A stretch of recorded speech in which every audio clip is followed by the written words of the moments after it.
Hello students, good morning बेटा। आपकी class BA final year है और आपके 6th सेमेस्टर की आज हम जो नेक्स्ट पोइम है 9th a prayer for my daughter उसकी समरी करने जा रहे हैं। तो a prayer for my daughter is an autobiographic poem, एक ऑटोबायोग्राफिक पोइम है। किसके द्वारा लिखी गई है? W.B. यीट्स। यीट्स है जो अपनी एक पर्सनल उसकी पोइम है। ऑटोबायोग्राफी मतलब जो बंदा खुद अपने बारे में लिख रहा हो। तो W.B. यीट्स जो है अपने बारे में लिख रहा है इस पोएम में, खुद का एक्सपीरियंस शेयर कर रहा है कि prayer for my daughter. In this poem the poet pray for certain qualities which his little daughter should have when she grown up. तो इसमें वो प्रे करता है पोइम में क्वालिटीज़ के लिए जो उसकी छोटी सी डॉटर है उसमें होनी चाहिए जब वो बड़ी होंगी। तो वो कौन कौन सी क्वालिटीज़ उसमें होनी चाहिए जो एक फादर अपनी डॉटर के अंदर फील करता है, मतलब चाहता है कि उसकी डॉटर के अंदर ये क्वालिटीज़ होनी चाहिए। The poet hairs a violent storm. Poet है जो एक मतलब बाहर बैठा है तो बहुत ज़्यादा तूफान आता है। He feel an anxious about his infant daughter. उसको अपनी छोटी सी बेटी की फ़िक्र होती है, परेशान होता है। फास्ट स्लीप इन अ कार्डल, वो जो कि झूले में सो रही है। The child in is undisturbed. तो चाइल्ड है जो वो बच्चा है जो सो रहा है तो वो डिस्टर्ब नहीं हो रहा। As poet is restless. Poet जब तूफान आता है तो अपने बच्चे की केयर के लिए वो रेस्टलेस हो जाता है। He walks up and down in the room. वो अपने रूम में टहलने लगता है। प्रेयर फॉर हिज डॉटर, अपनी डॉटर के बारे में प्रे करता है। In his excitement and fear. Excitement और फियर, डर में his mind is filled with gloom for the future of humanity. तो उसको सोच सोच के डर लगता है कि जब वो बड़ी होगी तो वो उसको मतलब कैसे उसकी केयर करेगा, क्या क्या क्वालिटीज़ होनी चाहिए कि लोग उसको परेशान ना करें, ये सब। लाइक एनी अदर फादर, दूसरे फादर्स की तरह पॉइट है जो प्रे करता है अपने डॉटर के लिए कि वो एक ब्यूटीफुल लेडी बने, ठीक है, मतलब काफ़ी सुंदर हो वो। He wishes that he should not so beautiful. वो विश करता है कि वो इतनी ज़्यादा ब्यूटीफुल ना हो कि strangers should get mad at her site. भी लोग जो है उसकी ब्यूटी को देख के पागल हो जाएं, इतनी ब्यूटीफुल भी नहीं होनी चाहिए वो। Beautiful women start regarding beauty as an end in itself. कहते हैं जो वीमेन बहुत ज़्यादा ब्यूटीफुल होती हैं वो सिर्फ अपनी ब्यूटी के अंदर ही रह जाती हैं, उसके अंदर उसके बारे में सोचने लगती हैं। They forget there natural kindness. वो अपनी ब्यूटी के अंदर जो उनके अंदर नेचुरल काइंडनेस होती है, दयालुता होती है, वो ख़त्म हो जाती है। And lost their sense of responding to the advances even of sincere friends। तो जो उसके sincere friend है उनकी जो रिस्पॉन्डिंग सेंस है उसको ख़त्म हो जाती है। मतलब उसको ऐसे लगता है कि मैं सुंदर हूँ तो सभी मेरे फ्रेंड बन सकते हैं, तो जो सिंसियर फ्रेंड है मेरे वो मेरे काम के नहीं है। दस द पोइट वॉन्ट्स दैट, इसलिए पोइट कहता है कि उसकी जो डॉटर है शुड बी मॉडरेट ब्यूटीफुल। मतलब सुंदर तो होनी चाहिए पर इतनी सुंदर ना हो कि उसके अंदर अपनी सुंदरता को लेके हंकार आ जाए। She should not loss her natural kindness. उसके अंदर जो नेचुरल काइंडनेस है वो ख़त्म नहीं होनी चाहिए। हेलन, वो एग्जाम्पल देता है। हेलन है जो डॉटर थी जो गॉड्स का किंग था, उसकी बेटी थी। And Leda was consider to be the most beautiful women of the world. और लेडा एक और औरत थी जो कि दुनिया में सबसे ज़्यादा ब्यूटीफुल थी। She fell in love with prince Paris of Troy. उसको प्रिंस के साथ प्यार हो जाता है जो टॉरी का प्रिंस है। एंड इन्वॉल्व इन दैम, और उसके साथ शादी कर लेती है। It results in to the 7 year war which destroy Troy. और हेलन को लेके एक 7 साल के अंदर अंदर एक वॉर होती है जिससे जो टॉरी एक जगह का नाम है पूरा ख़त्म हो जाता है। अब एक लेडी जो इतनी ज़्यादा पूरी दुनिया में सुंदर है उसको लेके उसका तो मैरिज हो गई टॉरी के प्रिंस पेरिस के साथ, पर उसको लेके और लोग पेरिस के साथ लड़ने लग गए जिसकी वजह से बहुत ज़्यादा बड़ी वॉर हो जाती है, लड़ाई हो जाती है और टॉरी ख़त्म हो जाता है।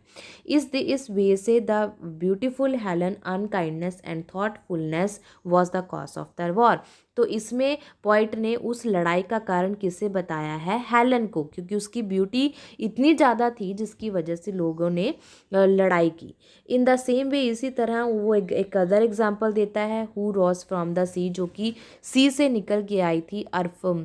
एफ्रोडाइट नाम था उस लेडी का। वो मैरिज करवाती है फिटियस थे जो एक लेम होता है, blacksmith of the gold and then betray him after some time, और कुछ टाइम बाद उसको छोड़ देती है।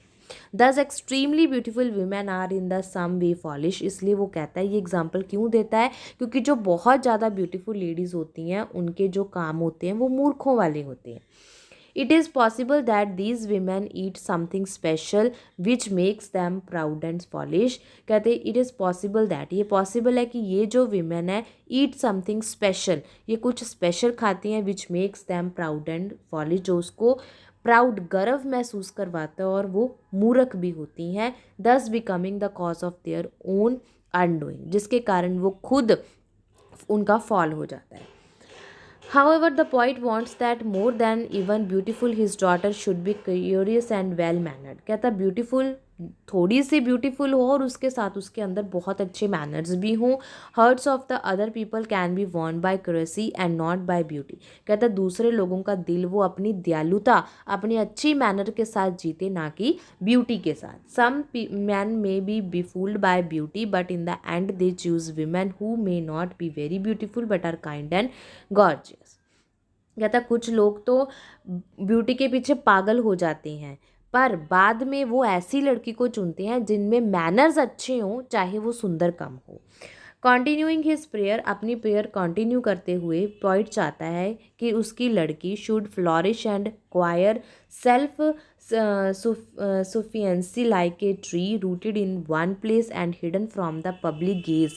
In other words, his daughter should be loyal to the soil and tradition। और फिर वो प्रेयर करता है आगे कि उसकी बेटी है जो वो एक लॉयल हो, ठीक है, ट्रेडिशन के साथ अटैच हो, जैसे कि एक पेड़ होता है, दरख्त होता है, पौधा होता है, वो जड़ के साथ मिट्टी में मिलके रहता है, उसी तरह उसकी बेटी है जो सॉइल के साथ, ट्रेडिशन के साथ लॉयल रहे।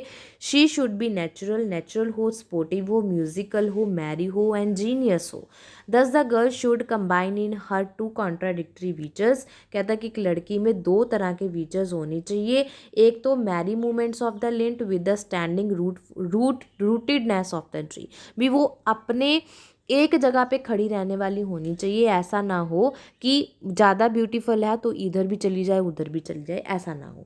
Looking into his own mind and heart, the poet finds हेटेड within herself because of experience of his life. जब वो अपने माइंड और अपने दिल के बारे में सोचता है तो पॉइट को अपने आप से नफरत होती है, क्योंकि उसने उसका लाइफ का जो एक्सपीरियंस है उससे, and the sort of beauty he loved, जो उसने प्यार किया था एक ब्यूटीफुल लेडी से, उस बात को लेके उसको नफरत होती है।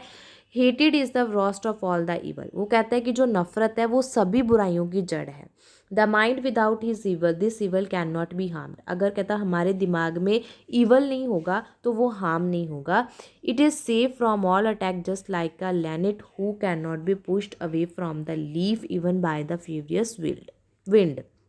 कहता हमारे माइंड में अगर ईवल चीज़ें नहीं होंगी, ठीक है, तो जैसे कि एक पत्ता मजबूती से एक पेड़ की शाखा के साथ लगा रहता है, वैसे ही ह्यूमन लगा रहेगा। According to the poet, the worst हेटेड is of that of mind. Poet के अकॉर्डिंग जो हमारे दिमाग में नफ़रत है वो सबसे बुरी है। इट कम्स फ्रॉम बीइंग एगोरेंट, ये हमें जेलसी या जग्यासा जेलसी से आती है। So the poet praise his daughter, इसलिए वो प्रे करता है कि should not be very rigged in her opinion, वो अपने ओपिनियन में उसकी बेटी रिग्ड ना हो। If all hated is drive away from her mind, उसके दिमाग से सभी तरह की जो इल पावर्स हैं वो ख़त्म होनी चाहिए। She will Joy inner peace and happiness, वो अपने अंदर की खुशी को महसूस करे।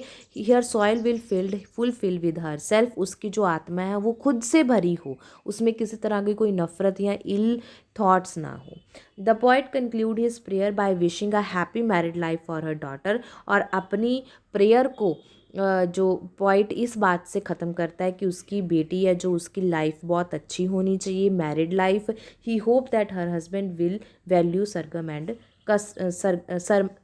सेरेमनी एंड कस्टम, वो उम्मीद करता है कि उसका होने वाला जो हस्बैंड होगा वो उसकी वैल्यू करेगा, उसके कस्टम्स की और उसके सेरेमनीज़ की कदर करेगा। तो इस तरह से एक पोइम है बेटा, जो एक फादर अपनी डॉटर के बारे में सोचता है। तो वो सोचता है कि वो ज़्यादा ब्यूटीफुल नहीं होनी चाहिए, उसके अंदर काइंडनेस होनी चाहिए, अच्छे मैनर्स होने चाहिए, उसके दिमाग में इल पावर्स ना हो, जैसे जेलसी होती है, एगोरेंट होता है, ये सब नहीं होने चाहिए। वो कैसी होनी चाहिए, नेचर के साथ जुड़ी हो, ट्रेडिशन के साथ जुड़ी हो, एक जगह पे खड़ी रहने वाली होनी चाहिए। ठीक है, उस वो अपने अंदर की जो खुशी है उसको महसूस करे, और उसकी आने वाली लाइफ है जो वो बहुत अच्छी हो। तो इस तरह से एक छोटी सी पोएम थी। उम्मीद है आपको समझ में आ गई होगी। फिर भी कहीं से कोई प्रॉब्लम लगती है तो आप मेरे को मैसेज करके पूछ सकते हो। ओके। ओके बेटा, हैव अ नाइस डे।